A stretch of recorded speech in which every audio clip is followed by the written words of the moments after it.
Hello, everybody. Happy Power Rangers Day. And welcome to something that was supposed to be part of a collab, and then that collab didn't happen, so now I'm just throwing this video out randomly anyway, because I already put a lot of work into it. Let's go! This is Jax. Hello. And today, I am going to be discussing one heroic scene. Specifically, the scene where Jason Scott, future Red Ranger, and Billy Cranston, future Blue Ranger, are in detention, and Jason saves Billy from a bully. And if you only know the original Mighty Morphin Power Rangers, everything I just said probably sounds incredibly weird to you, because Jason and Billy are the good kids, so why the hell are they in detention? I'll get to that. But first, we need some context of the Mighty Morphin Power Rangers. Starting with Billy Cranston, my boy. I love this guy so much. He is a science nerd. He cares deeply for his friends. He speaks fluent technobabble, and above all, he is the Blue Ranger.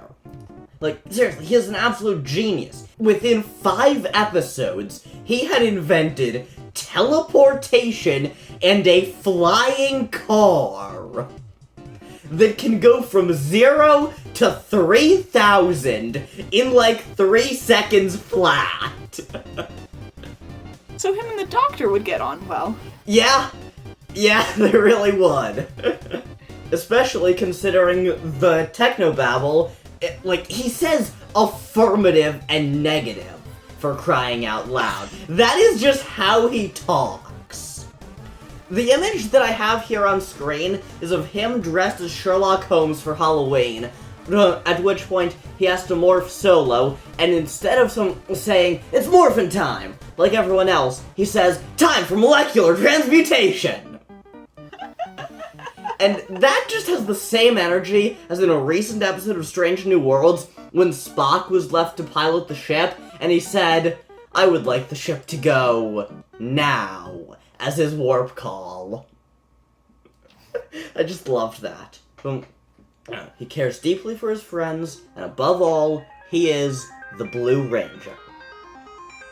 Also, he is super autistic! Seriously, I don't need to explain more. He is the stereotypical 90s science nerd. And just hold on to that fact, because it will be important later. And while it was never explicitly confirmed, in 93 Power Rangers, he was always very clearly on the spectrum. Now, a little more context. Bully.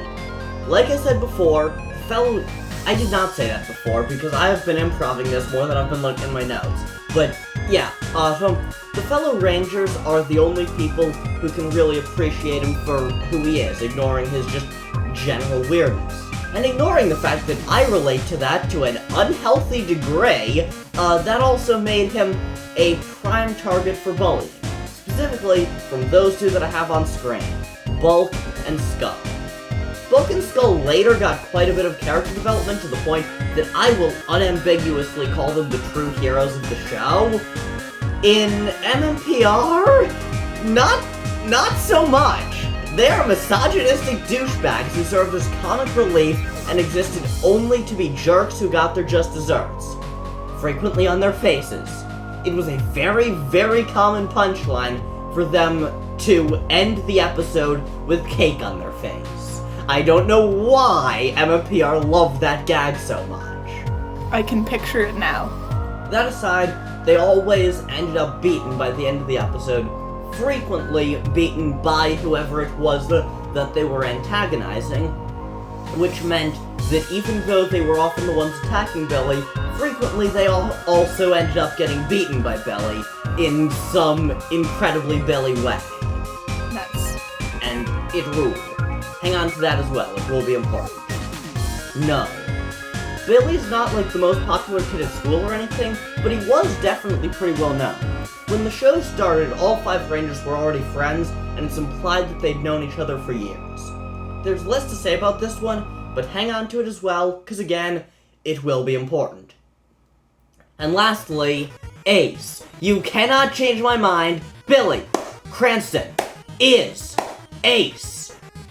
Like, we have no information to suggest otherwise. He's had 2 partners, neither of whom have appeared on screen for more than a single episode, and one of whom, while it is stated near the end that he went away to an alien planet to be with her, he has shown back up recently with 0 explanation, so I choose to believe that relationship went bust.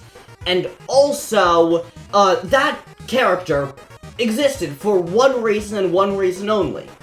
They needed to get Billy off the cast because there were disagreements between the higher-ups and his actor, David Yost. So they had to introduce some quick way to be like, yeah, so Billy is super rapidly aging now, and also he has a girlfriend on another planet, so, bye, Billy!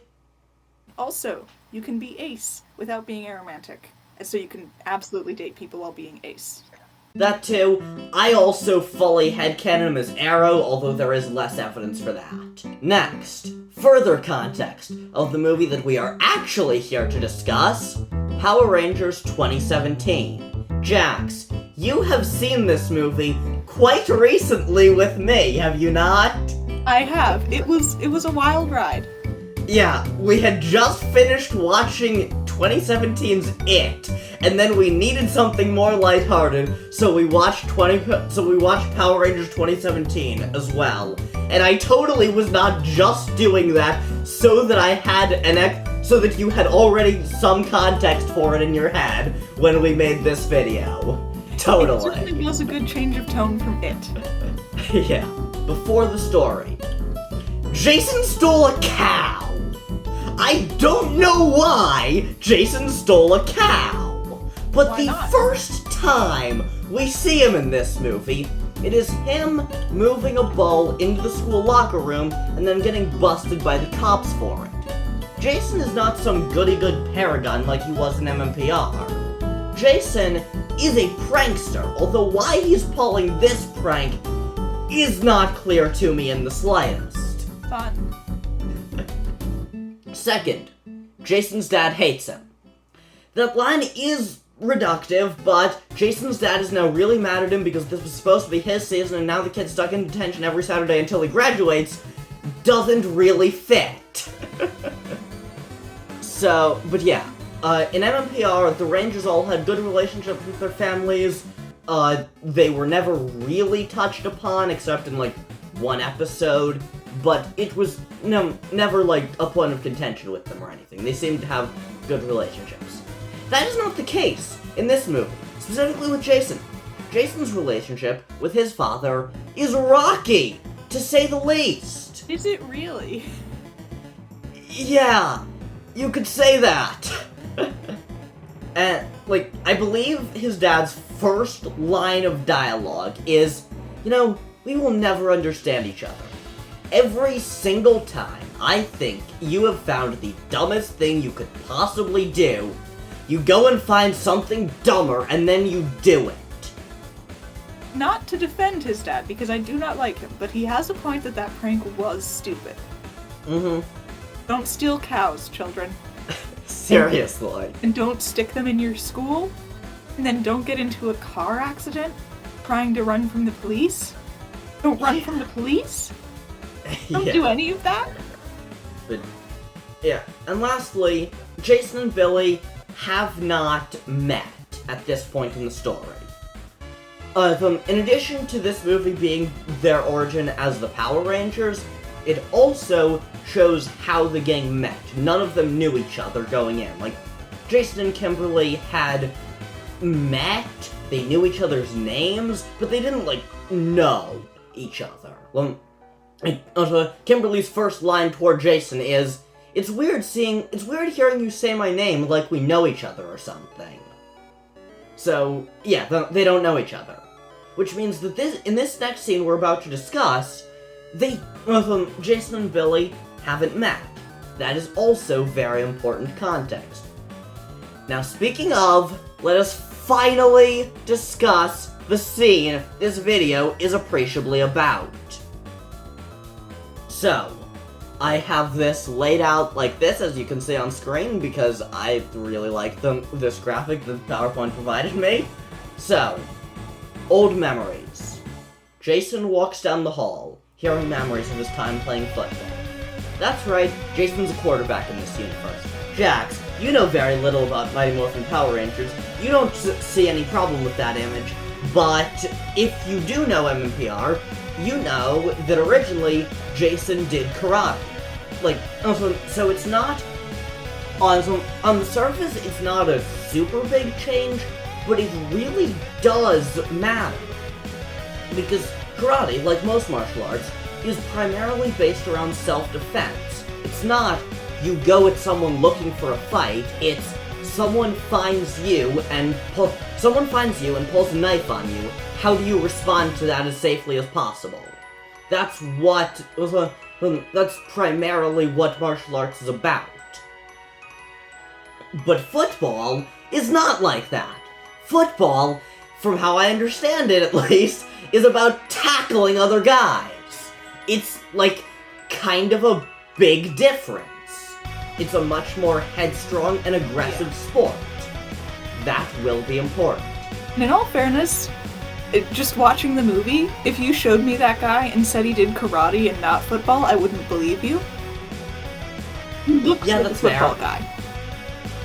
That's fair. Next, Mom.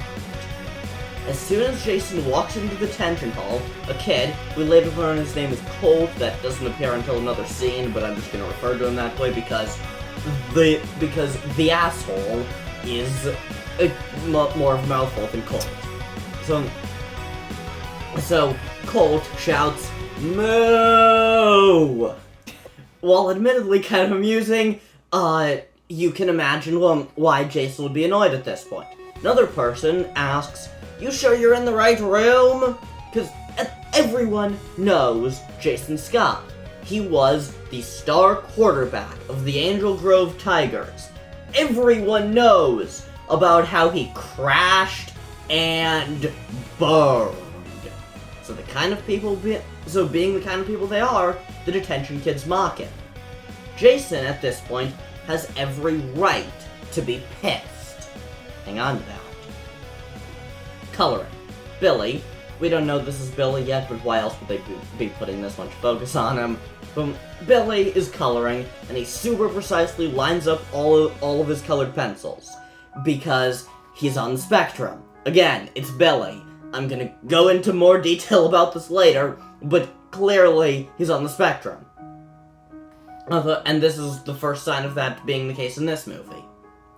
Bullied. Colt walks over and accidentally knocks Billy's pencils off the table. He goes, "Oh, sorry," and pretends to help pick them up, then goes, "You're a freak. You know that? I've had to watch you play with these for weeks. Here, I'll help you. You want an extra?" And he snaps a colored pencil. He grabs another. "Why don't you ever do something? You gonna stop me, huh?" He goes to break another. Interruption. Jason knocks the asshole aside, saving Billy and his colors. Again, they haven't met yet. Taunt. "Hi, I'm Jason. It's my first time here. It's exciting. And you must be the Bully of Detention. How dumb can you be?" That gets Colt riled up, so he punches. And he punches again. And Jason dodges. And dodges again. And that gets us to the best moment of this scene. The slap! Jason slaps Colt across the face. "Did you just slap me?" "I did. Weird, right? I'm Jason." My favorite line delivery in the entire film. Huh? I think that was my favorite line delivery in the entire film. That's because it's a really fun line delivery. So he then gives Colt an offer. "Since we'll both be here for what looks like every Saturday for the rest of our lives, don't sit near me or him and we'll be alright. Deal?" It's a deal. And again, remember, Jason and Billy haven't met. He just said him, because he does not know Billy's name. Boom. And Jason, right now, has every right to be pissed off and angry. This was gonna be his season, and then he wrecked it all, and now his dad hates him, and everything, and all these kids are mocking him. And yet, he still steps in to defend Billy, because he's a hero. And this is one heroic... Nope, we're not actually done yet. Because that was the scene, but there are still a few other scenes that I want to go over, because they add to this one. Starting with Billy is on the spectrum. Time passes. Billy and Jason actually communicate. Billy tricks the ankle monitor that Jason has on. Whoopsie. and Jason agrees to help the kid out a little in exchange for getting access to a car for a few hours. Then, as they're walking around, Jason makes a quick joke, and Billy doesn't get it, and he says, Jason, I gotta tell you something. I'm on the spectrum. And, like I said before, obviously. But you cannot possibly understand how happy I, an autistic kid who grew up with Power Rangers, was because of this line. I straight up cheered when I heard it rewatching the movie for the first time this year. And, okay, yes, I will be honest, this has nothing to do with the actual scene we are supposedly here to discuss, but this is my video, I'll do what I want, and I really like this moment because I am so glad that they finally canonized the fact that Billy is autistic, as we have all known since minute 1. Explicit representation matters. Yes, it does. Now, on a different note, damn, Billy! More time passes. They meet the other Rangers, they find some cool, colorful coins, and they get their powers back. And the next time we see Billy, after he gets his power coin, Colt walks up to him and says, hey, little bitch, we're just gonna quietly snap your wrist. And then he tries, with both hands. And he can't. And then he headbutts Billy. 3 guesses as to which of them gets knocked out cold. Down goes douchebag. Sorry, what'd you say? The one on screen right now, that's my guess. Yup. Down goes douchebag, and the hall cheers. In this case, apparently nobody liked the bully. Hooray. Next. If you must come at me. Immediately after this, we see Billy sitting at lunch, surrounded by a bunch of fans after they saw him take down Colt Wallace. His version of events goes something like this. Colt walks up to him and he's like, hey, I'm not a violent person, man. But if you must come at me, bro! And as soon as he says this, Kimberly Hart, Pink Ranger, popular girl, cheerleader, hot, sits down at the table and says, Billy, we need to talk. And then the whole table is just like, what? Since when does Billy know Kimberly Hart? Because, at this point in the story, she is an ex-cheerleader, but she has been a popular cheerleader for a decently long time at this point. So, most of the school knows her. And most of the school is like, how did those, what? And then, the last line of this section, as they walk away, is someone saying, Billy's awesome. And I love that moment. I love it! Because it just highlights why I love this section. Billy, the shy, nervous, autistic kid, becomes popular because he takes out the asshole. Billy is awesome. Yes, he is. Now, a very large amount of time passes. The Rangers morph, they get their Zords, and they get into a fight with Rita Repulsa. But Goldar is strong. They're losing. Jason yells to everyone, hold the line! And as they hold the line, Billy shouts one last time, if you must come at me, bro! But they get beat. No matter how hard they hold the line, they're falling into the pit. And as they're pushed into the pit, Jason says, "No one dies alone." And Billy responds, "I'm okay with that. Thank you all for being my friends." And man, if this ain't one hell of a heroic scene, I don't know what is. Of course, this is Power Rangers. So they rise from the ashes, and they appear as a Megazord. And it's Billy who calls it that, because why not? I love this kid, and it seems the writers do too. And when Rita jumps out at them from inside Goldar, Trini controls the arm, sending her flying, but at Jason's command. Jason! Did you just slap her? Yeah, I did. Weird, right? So, all that being said, just remember, all of that later stuff was awesome, but it happened because of that original one heroic scene. Hooray! Thanks for watching. Check out @ThatDamnDemi, spelled on screen, in the description. Subscribe, and stay Ultra.